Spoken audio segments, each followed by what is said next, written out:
Hey guys, welcome back. Nice to have you here. For those of you just returning, hello, I'm Paige. I'm a menswear designer from New York. For those of you who have been sticking with me up until this point, right on. Hello, welcome back. This is just a quick slide into, we're going to continue with the remainder of my 5 style icons, male style icons. I realized in my last video that it was running a bit long, so I thought I should probably, cut it, make it a 2-parter. So this is part 2, essentially. And how about we just get to it, huh? Now moving on to a more familiar icon, one of the more classic, conventional, traditional styles that I think most men can understand and actually are a fan of, David Beckham. David is actually not one of my favorite style icons, but again, this is what I'm saying in terms of things that I can appreciate. You know that thing where you can find someone attractive, but you don't have to be attracted to them? You understand? Do you know what I mean? This is kind of one of those things. David, for me, I get it. It makes sense. It's normal. Dare I say typical? But I would say David is a good starting point for men who are still trying to adjust and become more comfortable with the idea of fashion and caring about style of any sorts. I think he's a good template. Just too perfect and too refined. And that's the thing I think that probably makes me a little annoyed by it. But he still does it well. He is good at what he does, if that makes any sense. I'm starting off with this look because he's wearing a turtleneck. All about that life. I like that he's staying in the family. He's staying in the Brown family in this particular look, and I love the monogram sneakers. I think this is Louis Vuitton sneakers that he's wearing. I love that. The sunglasses, and probably Ray-Ban. Classic look. The pant looks like to be some like virgin wool. Looks like it's very soft, flowy, which I love. You can just tell that he smells good. Like I feel like I can smell him through the screen. That's a good thing. Again, he is the classic template for what men should be wearing if they are not yet comfortable with their own style. Now here is, again, still the general template of like perfection. And when I say perfection, I like a little rawness, I like a little grittiness. And this is just like so perfect. Like he just came out of a steamer. Like the coat, classic cut, just mean cut for a coat with his Doc Martens. Beautiful, beautiful. But again, a little refined. Now, bear in mind, if I saw this in person, not necessarily David, but a guy dressed like this, I'm not gonna be like, now I'm gonna be like, you better get it, because again, very good look, and you know he smells good, you know it. Then he has a son there with him, Brooklyn. Is that Brooklyn? There's nothing wrong with it. It's just too right. This I'm all about. Now, for those of you who aren't as familiar with me, I am not a big fan of all black. Unless you are doing something with different textures, you're playing with texture, you're playing with cuts, you have an accent of some sort, like it's all black, but all of a sudden you throw in like, a gold pendant or something that just kind of like breaks the tension from all of this like blackness, the sea of black, because again, black is beautiful, as you know. I just like excitement and a thrill when the eye gets to wander sometime. When you're wearing all black, it just tends to just like, you're just staring at just to see. What's so great about this look? It's just like very utilitarian, very edgy. It's classic David, still perfect and everything. I can smell him through the screen. There is something that's just a little bit more put together, and it is all black, but those gold buttons, it's just adding shape, it's adding definition. And now let's see what the meaning is. I'm all about this life, David. This is what I'm talking about. So this is my last look that I've chosen with David. This is probably my favorite. This double-breasted blue, light blue, grayish ensemble. This is like sea breeze. I feel like there is a beach somewhere nearby. This is a very sweet, refreshing look. It really lightens him up, makes him feel less harsh. I just love the cut. I love the flow of it. The color is absolutely amazing. And I actually love that he's wearing it at night. That's because this looks like something that should be worn during the day. I mean, although I don't really like when people say things like that. It's like, because it's like, who's going to determine what time of day or night I'm to wear something? But traditionally speaking, something in this color and just even the shape and the look of it all just looks like something that can be worn more during daylight hours. And with a kick. A white kick, man. This is, I really like this. It just shows that it's easy, man. It's easy. I'm casual, but I still can go to a business meeting and I can go to the beach. I have dinner reservations. I'm meeting a friend for lunch. It's just, it's all encompassing. And I also threw this in because Victoria, I'm not mad, boo. The color blocking. What?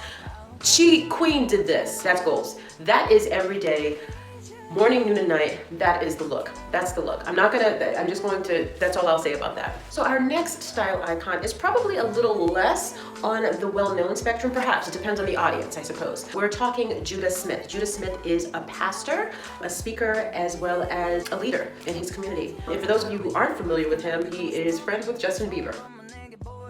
I think what I most appreciate about Judah's style probably has a lot to do with stereotypes. Judah is a pastor. He speaks at a church every Sunday, probably even outside of Sundays. And so this is how he's known. You see him, you thank God, right? You see him and you thank God. Actually, we should all see each other and thank God. His style and his look and his presentation and the time that he takes, and maybe he doesn't take time, maybe it's just a natural thing, it's just so well appreciated. I think Jesus would be proud. In fact, it begs the question, what would Jesus wear? We start off with one of the more familiar looks among men in general. It's nothing too out of the ordinary. We have a double-breasted blazer with a skinny blue jean and a white shirt underneath and a brown suede boot. Nothing too crazy. It's comfortable for the eye. When it came to Judah's pictures, by the way, a lot of them I had to do screenshots of like some of his sermons because it was hard to actually find a lot of style photos of his. Then we move on to something a little bit more elevated. Like I see you, Judah. You have a white button-down, simple white shirt tucked into what appears to be a track pant, a navy blue track pant with a tuxedo stripe down the side. I think it's a track pant because if I'm not mistaken, the pant has a drawstring on it. What I really love about this look is the mix of something really casual, laid back with the idea of, classic refined style. You have the tuxedo stripe down the side and that paired with like a drawstring, like a jogging pant. It's a different feel, a different take on modern style. It looks like he's either wearing espadrilles or loafers. He's really big on these types of shoes, at least in terms of when I was doing research, but I do really like this look. Then we go into one of Judah's best friends in terms of accessories, the beanie. I think the beanie is really a good accessory for most men. It might not be so great for your hairline after some time. A beanie is something that really can pull a look together. You can wear it casually, you could wear it more pulled together and more classic suiting type vibe. Here he is with his beanie and an animal print cardigan, and the cardigan comes a little bit down. It's probably a little past his hip area. What I actually really like about Judah is I don't necessarily like a lot of the stuff that he wears, but he wears it in a convincing way.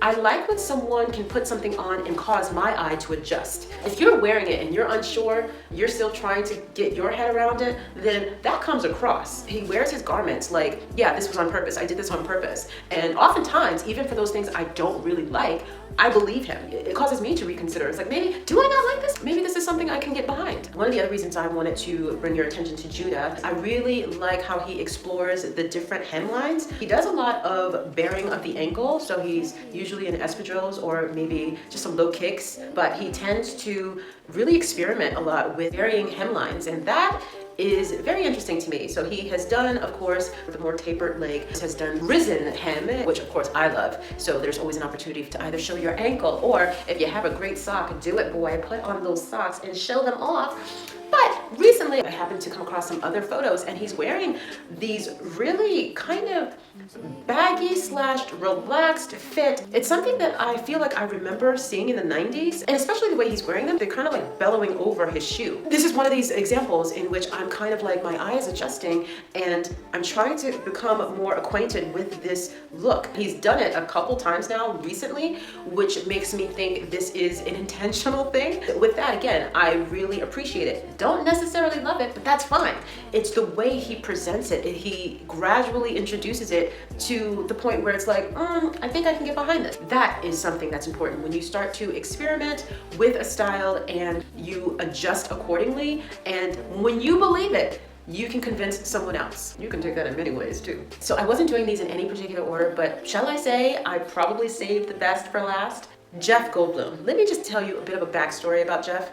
I used to have a major crush on him. Jeff, for me, was me understanding what sexy not only is, but what it looks like, and the way he stands, the way he speaks, the way he breathes. And it has transcended into his clothing, his fashion, his style. We're gonna start with the classic. The leather jacket, white t-shirt, skinny jeans. We've seen it before. It looks different depending upon who you are. I don't exactly know how old he is. Probably 60-ish, whatever.